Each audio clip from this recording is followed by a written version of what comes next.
I was in college, Craigslist was the #1 place to go to if you wanted to buy cheap things.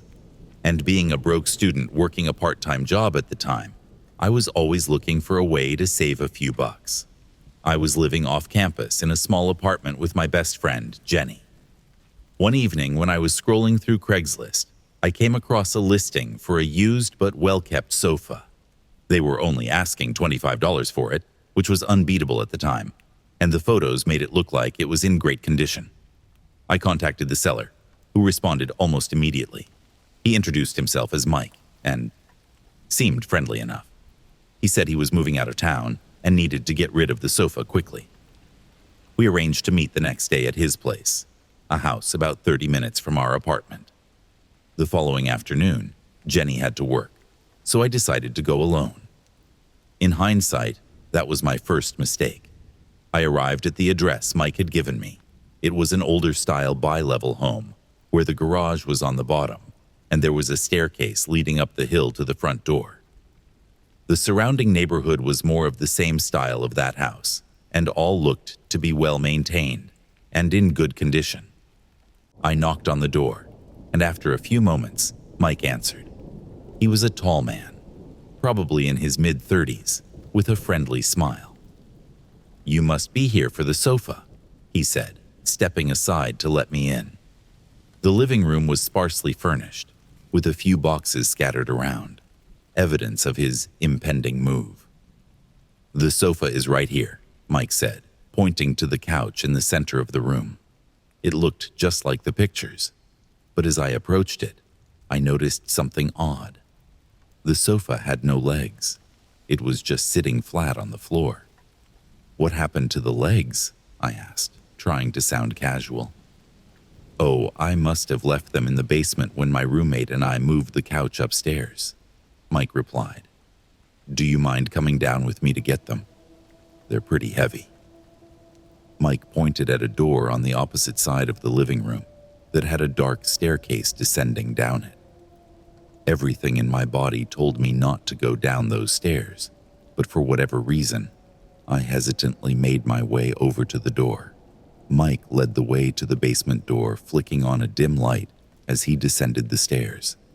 I followed reluctantly, my unease growing with each step. The basement was dark and cluttered, with boxes and old furniture scattered around. "The legs should be over here," Mike said, walking toward the far corner of the basement. I hesitated at the bottom of the stairs, ready to bolt at the first sign of trouble.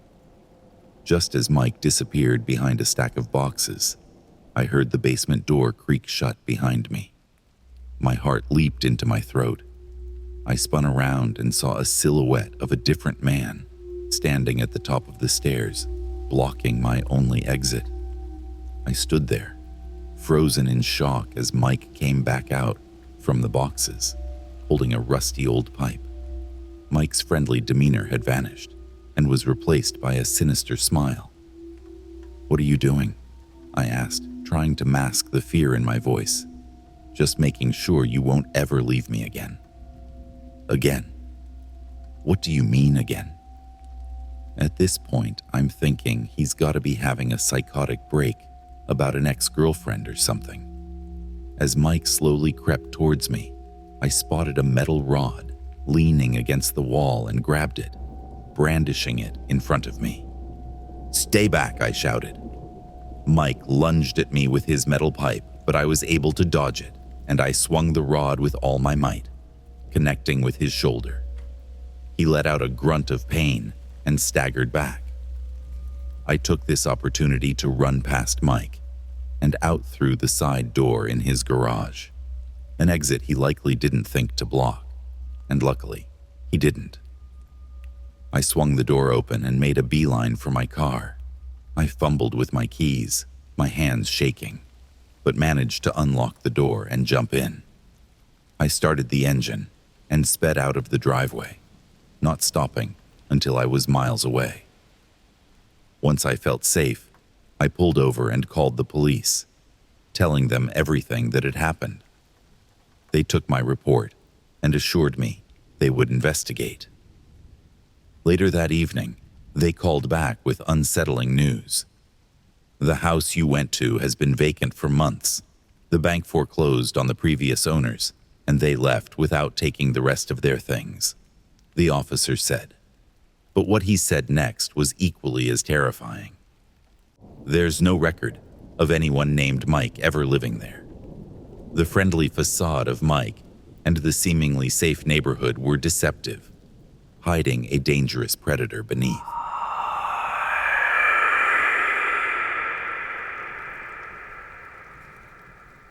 I lived alone in a small house, in a quiet suburban neighborhood. One evening, I decided to sell an old TV that had been collecting dust in my living room. It was still in good condition, and I figured someone else could get some use out of it. I posted an ad on Craigslist, and within a few hours, I received a message from someone named Alex. Alex seemed friendly and eager to buy the TV. He said he could come by the next evening to pick it up and asked for my address. I hesitated for a moment, knowing that several friends of mine who sold things on Craigslist told me to always meet buyers in a public area.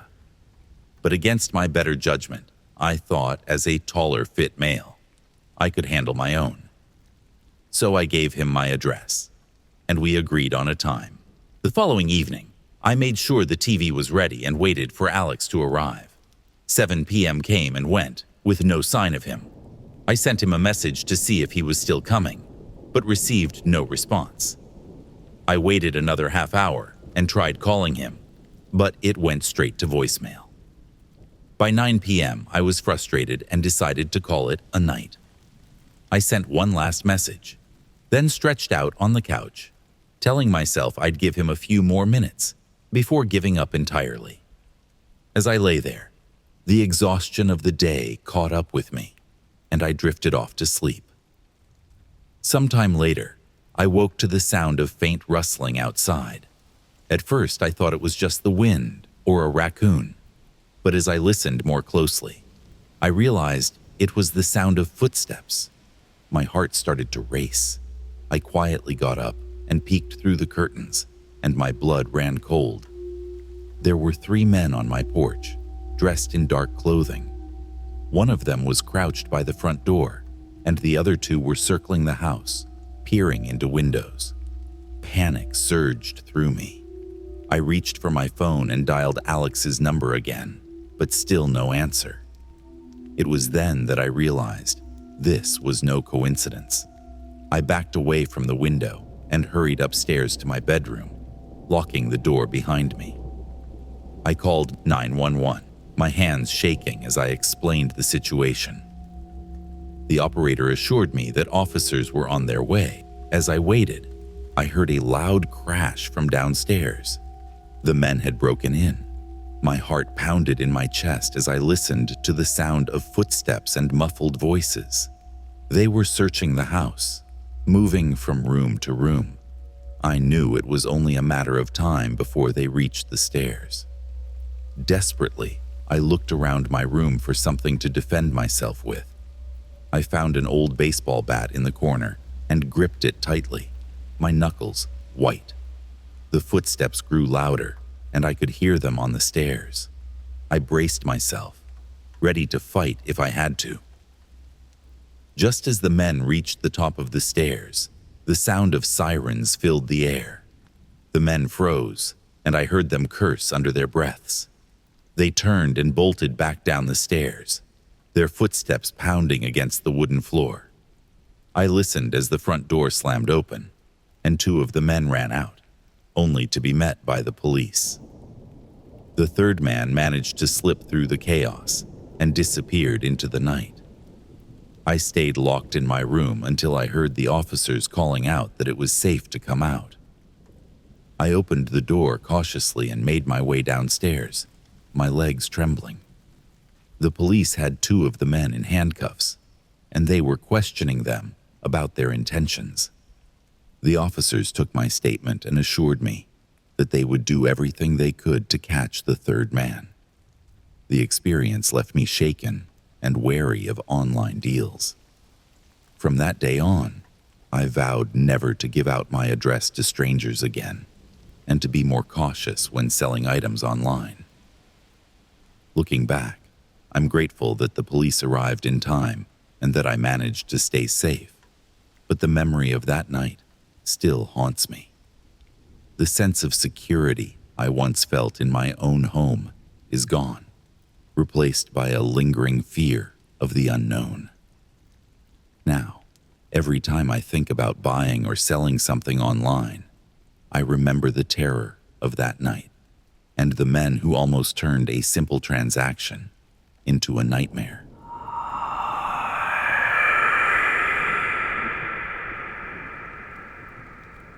The summer after I graduated, I moved to a new city for my first job. The excitement of starting a new chapter was both exhilarating and frightening, as I would be moving somewhere new, with nothing but my own belongings. When I first arrived in the new city, I got myself a room at a dingy Motel 6 until I could find somewhere affordable that was within my budget. Looking back now, it was a terrible idea. But in 2005, Craigslist was all the rage for anyone looking for anything. So I went there to find a cheap spot to live. One evening, I came across a listing for a room in a shared house. The rent was reasonable, and the photos made it look cozy and well-maintained. And the cherry on top was that the room was fully furnished, so I could move in this week if I wanted to. The ad was posted by someone named Karen, who seemed friendly and professional. We exchanged a few messages that night, and she invited me to come see the place the next evening. The following day, I went to work as usual. I texted Karen once to make sure she was still okay with me coming over that evening. She responded with a simple yes. After work, I headed that way. I arrived at the address Karen had given me, a modest house in a quiet suburban neighborhood. It seemed like a safe area, and I parked my car on the street before walking up to the front door. I knocked, and after a few moments, a woman in her late 30s, with a kind smile, opened the door. "You must be Emily," she said, extending her hand. "I'm Karen. Come on in, and I'll show you around." The house looked just like the photos, clean and inviting. When I walked into the living room, Karen told me I could leave my belongings on the couch if I'd like, so I obliged. She led me through a small hallway that opened up in the kitchen and then showed me her room and the laundry room before taking me upstairs to see the available room. As we walked, we chatted about the other tenants, the neighborhood, and my job. She told me another girl around my age moved into the room across the hall last week. When we got to the top of the stairs, she opened the first door on the right and said, "This is the room." To my surprise, the room was completely empty. Not a single piece of furniture was in sight. I was confused, since the listing said it was completely furnished, but my state of confusion rapidly turned to extreme pain as I felt a blunt object smack me in the back of the head. On the edge of blacking out, I turned around to see Karen holding what looked to be some kind of bat.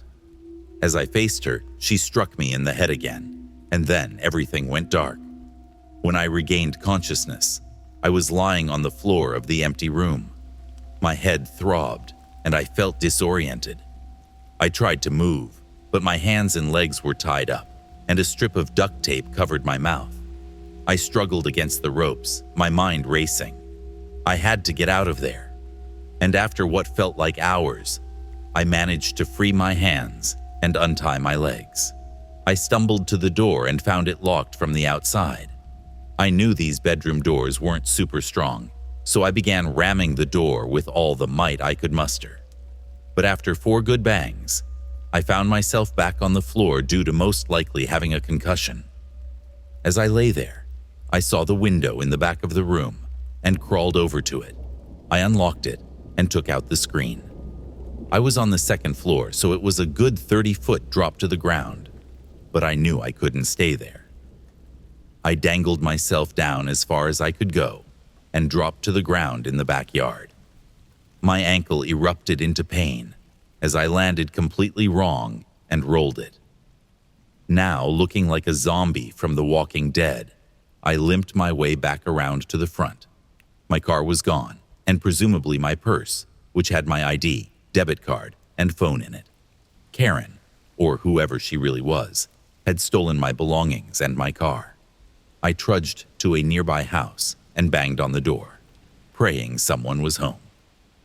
A middle-aged man answered, his eyes widening in shock when he saw me. "Please help me," I gasped. "I've been attacked and robbed."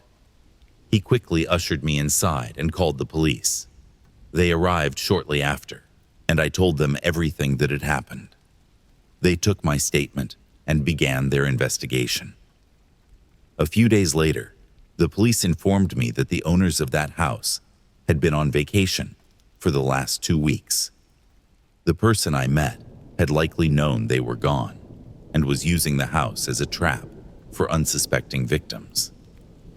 They found my car abandoned in a nearby parking lot, but my purse and other belongings were gone. That was my first and my only interaction with Craigslist, and I will never use it again.